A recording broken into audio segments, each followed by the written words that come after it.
हल्ला बोल टीवी और मैं हूं आपके साथ सुरभि।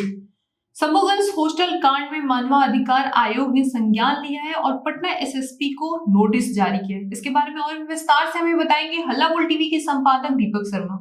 देखिए, शंभूगंज हॉस्टल में जो नीट छात्रा की जो नीट की तैयारी कर रही थी छात्रा, जो जहानाबाद के पतियामा गांव के रहने वाले थे, उसकी जो मौत हुई है और उसके साथ जो उत्पीड़न का जो आरोप है, इस मामले में मानवाधिकार आयोग ने अब संज्ञान लिया है और पटना के एसएसपी को नोटिस जारी किया है। 8 सप्ताह में रिपोर्ट मांगी गई है। अगली सुनवाई इसकी 22 अप्रैल को होगी। बिहार राज्य मानवाधिकार आयोग की ओर से जो जारी किया गया है नोटिस, वो उसमें अब एसएसपी बताएंगे कि क्या जांच की, क्या जांच में मिला, ये सारी जानकारी मानवाधिकार आयोग को बिहार पुलिस की ओर से दी जाएगी। ऐसे अब इस मामले में चूंकि सीबीआई ने जांच शुरू कर दी है, तो अब जहां तक जांच की है पटना पुलिस ने, उसकी जानकारी पटना पुलिस मानवाधिकार आयोग को देगी।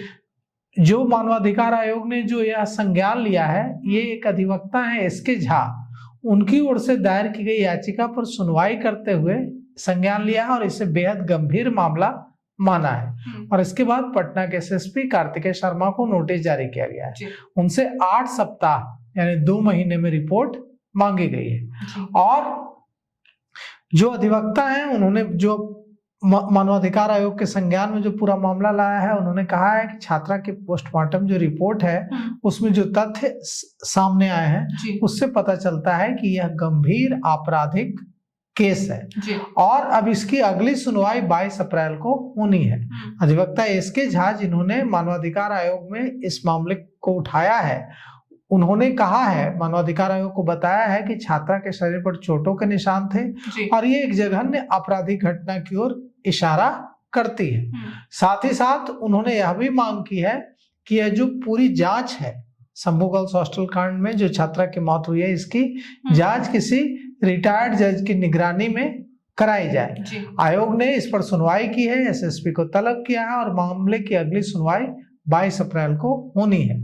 इस मामले में कल ही सीबीआई के 18 सदस्यों की टीम, जिसमें कई महिला ऑफिसर्स भी शामिल थे, सीबीआई के बिहार झारखंड के संयुक्त निदेशक राजीव रंजन भी शामिल थे और ये पूरी टीम कल गई थी जहानाबाद छात्रा के गांव और वहां से छात्रा के जितने बिलोंगिंग्स हैं, जितने कपड़े हैं, जूते हैं, नेल कटर तक सारा कुछ ले गई है और 2 बोरों में भरकर। और साथ ही साथ छात्रा के माता पिता, भाई, फुआ सबसे पूछताछ की है और जानकारी ली है। और जो आसपास के छात्रा का जो गांव में घर है, उसके आसपास के जो घर हैं, उनसे, उनके लोगों से भी पूछताछ की है, जानकारी ली है। इस दौरान यह भी बात सामने आई है कि यह भी लग रहा है छात्रा के परिजनों को, ऐसी आशंका है कि छात्रा को ब्लैकमेल करने की कोशिश कर रहे थे कुछ लोग। अब देखिए, ये नई चीजें सामने आ रही हैं। अगर कोई ब्लैकमेल करने की कोशिश कर रहा था तो कौन कर रहा था, और जो ब्लैकमेल करने की कोशिश कर रहा था उसी ने जान ली होगी। अब देखिए, ये पूरा मामला अब सीबीआई इसकी जांच कर रही है। अब सीबीआई जांच में क्या कुछ सामने आता है। जी, शंभूगंज हॉस्टल मामले को लेकर मानवाधिकार आयोग ने संज्ञान ले लिया और इसकी अगली सुनवाई 22 अप्रैल को होनी है। इसको लेकर आपकी क्या राय है, हमें कमेंट करके जरूर बताएं। फिलहाल इस पेशकश में इतना ही। तमाम खबरों के लिए देखते रहे हल्ला बोल टीवी। धन्यवाद।